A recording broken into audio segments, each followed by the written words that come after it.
سے شروع ہوا ان انذروا انہ لا الہ الا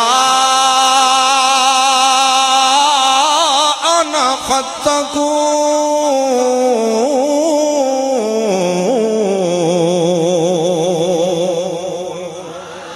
ان انذروا ان کو یہ مسئلہ سنا دو اور ان انذروا یہ نہ کہو لا الہ الا اللہ پڑھ لو من قال لا الہ الا اللہ دخل الجنہ ختم نبوت کہاں گئی صرف پڑھنے والا ہندو عربی عبارت کا لا الہ الا اللہ پڑھے جنت میں جائے گا مستشرقین کے یہود کے علماء لا الہ الا اللہ کی تفسیر لکھتے ہیں کیا صرف پڑھنے سے ایمان آ جاتا ہے اگر پڑھنے سے ایمان آتا ہے تو منافقین نے بھی پڑھا تھا مشرکین نے بھی پڑھا تھا پڑھ بھی صحیح تے نالے سمجھ بھی صحیح تے سمجھے گا تد جدو قرآن پڑھے گا تے قرآن مقدس وہ کتاب ہے جو مقتدیوں کا خیال نہیں رکھتی ملک چوتھری ناراض ہو جائے گا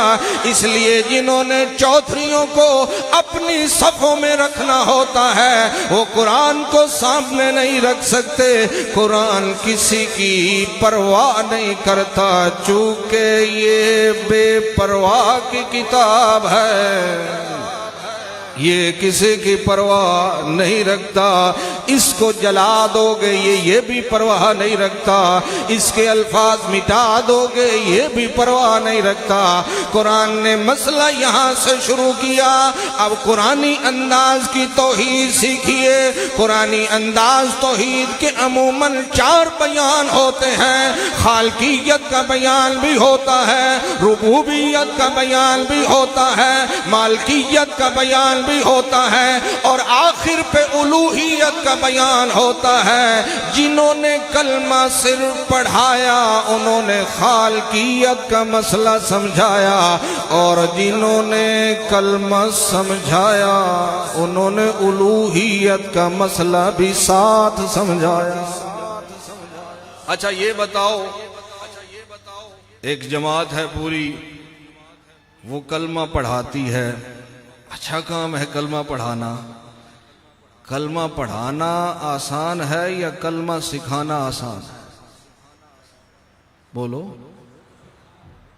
کلمہ سکھانا تو اشاعت التوحید والے کیا کرتے ہیں کلمہ سکھاتے ہیں نا وہ جو پڑھا رہے ہیں ان کو بھی سکھاتے ہیں سبحان اللہ اور جن کو پڑھا رہے ہیں ان کو بھی سکھاتے ہیں اگر آپ کو سمجھ آئے تو آپ نے صرف سبحان اللہ کہنا ہے باقی انشاءاللہ ہمارا کام ہے اللہ کریم فرماتے ہیں خلق السماوات والارض بالحق تعالی اما یشرکون زمین و آسمان کو پیدا کرنے والا اللہ ہے حق کے لیے پیدا کیا ہے حضرت جی تیری زبان توحید کے اظہار کے لیے بنی ہے حضرت جی آپ کا دماغ توحید کے اظہار کے لیے بنا ہے تو نے مدارس کی روٹیاں کھائیں توحید بتانے کے لیے تو نے قرآن پڑھا توحید بتانے کے لیے زمین و آسمان کا نظام مربوط ہے تو یہی بات نہ ہر روز سورج نکلتا ہے اور آج بھی 3 جنوری کو سورج وہیں سے نکلا اسی سیکنڈ پہ نکلا جو آج سے 4000 سال پہلے نکلا ہر آنکھ کے لیے سمجھتا ہے تو کوئی ایک ہی جو 2 آنکھیں بناتا ہے تو ایک ہی جو سننے کے لیے 2 کان بناتا ہے تو ایک ہی جو معدے کا نظام ایک ہی بناتا ہے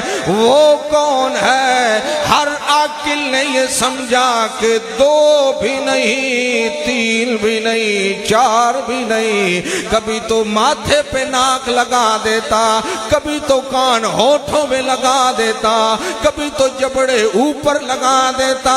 ہاں ایک ہی کمپنی ہے، ایک ہی بنانے والا ہے، اب وہ کون ہے؟ وہ ہے اللہ لا الہ الا هو الحی القیوم۔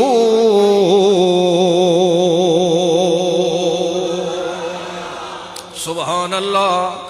اشاعت التوحید کی محفل میں شرکت کیا کرو، قرآن بھی سیکھ جاؤ گے، آپ پہ قرآنی دم بھی ہو جائے گا۔ جو قرآن سیکھ جائے گا انشاءاللہ کبھی شیطان اس کے گھر نہیں آئے گا، وہ شیطان کے گھر نہیں جائے گا۔ اللہ کا قرآن کہتا ہے خلق الانسان، ہم نے انسان کو بھی پیدا کیا، جہان کو بھی پیدا کیا، والانعام، اور انعام کو بھی ہم نے پیدا کیا۔ سارے کمالات ہمارے ہیں، وہی ہے هو الذی انزل من السماء ماء، وہی آسمانوں سے پانی نازل کرنے والا۔ کیسے؟ آسمان سے پانی بھی نازل کیا، آسمان سے قرآن بھی نازل کیا۔ زمین پہ آیا پانی تو گدلا ہو گیا، مگر قرآن کا محافظ رب ہے، یہ گدلا نہیں ہو سکتا، اس میں کچھ اور سبحان اللہ۔ سورۃ شورى کا آخری رکوع پڑھیں گے تو آپ کو پتہ چلے گا کہ اللہ پیغمبر پر جو وحی کرتے ہیں اس کے طریقے بتائے، کبھی خود وحی کی، کبھی پردے کے پیچھے، کبھی فرشتے کے ذریعے۔ پیغمبر تک اللہ کا پیغام اسباب کے ذریعے پہنچتا ہے، اور پیغمبر کی دعا اللہ کے پاس بغیر اسباب اور بغیر وسیلوں کے پہنچتی ہے۔ یہ تو پیغمبر تک وحی آئے تب بھی سبب کی ضرورت ہے۔ یہ جو فرشتے تیرا پیغام لے کے جا رہے ہیں، یہ وحی ہے یا کوئی اور ہے؟ پیغمبر کے پاس نوری فرشتہ آئے تو وہ کیا لے کے آتا ہے؟ اب یہ جو جا رہے ہیں یہ کیا لے کے جا رہے ہیں؟ تم سبحان اللہ کو۔ اس لیے ہم کہتے ہیں ختم نبوت پر روٹی کھانا ان کا کام ہے، ختم نبوت کا مسئلہ بیان کرنا ان کا کام ہی نہیں۔ آپ سبحان اللہ کہیں، ان کو کھانے دے، آپ بیان کرنا شروع کر دیں۔ اللہ کریم فرماتے ہیں هو الذی انزل من السماء ماء، پانی بھی اسی نے نازل کیا۔ کیسی کمال کی ذات ہے، پانی کو کیسے نازل کرتا ہے؟ جیسے شاورنگ کی جا رہی ہو پھولوں پہ شاورنگ کرتا ہے، پائپ سے ڈائریکٹ پانی نہیں لگاتا، کیونکہ مالی جانتا ہے کہیں پودے کی جڑ میں پانی پہنچ گیا تو کہیں ٹوٹ نہ جائے۔ کیسا مہربان ہے، آسمان سے بادلوں میں سوراخ کر کے بادلوں میں سے پانی کرتا ہے، جس طرح کوئی فوارہ مار رہا ہوتا ہے، پھر کچھ سٹور کر لیتا ہے، کچھ زمین کی وینوں میں پہنچا دیتا ہے، کچھ پہاڑوں کی چوٹیوں پہ رکھ دیتا ہے۔ جو تیری زندگی اور تیرے جسم کی ضرورتوں کے لیے پانی کو محفوظ کر کے رکھتا ہے، وہ تیرے روح کی غذا توحید اور قرآن کو بھی تیرے کانوں تک پہنچائے گا، پانی کو تیرے لبوں تک پہنچائے گا۔ پانی نہیں رک سکتا، جب روکا جائے تو اپنے کنارے توڑ دیتا ہے، جب روکا جائے تو بادل پھٹ پڑتے ہیں، جب روکا جائے تو گھر برباد کر دیتا ہے۔ جب پانی نہیں رکتا تو قرآن کا بیان بھی نہیں رکے گا، اگر روکے گا تو تیری دیواریں توڑ دے گا، وہ لبوں تک پہنچے گا، یہ کانوں تک پہنچے گا۔ پہنچے گا کہ نہیں پہنچے گا؟ سبحان اللہ۔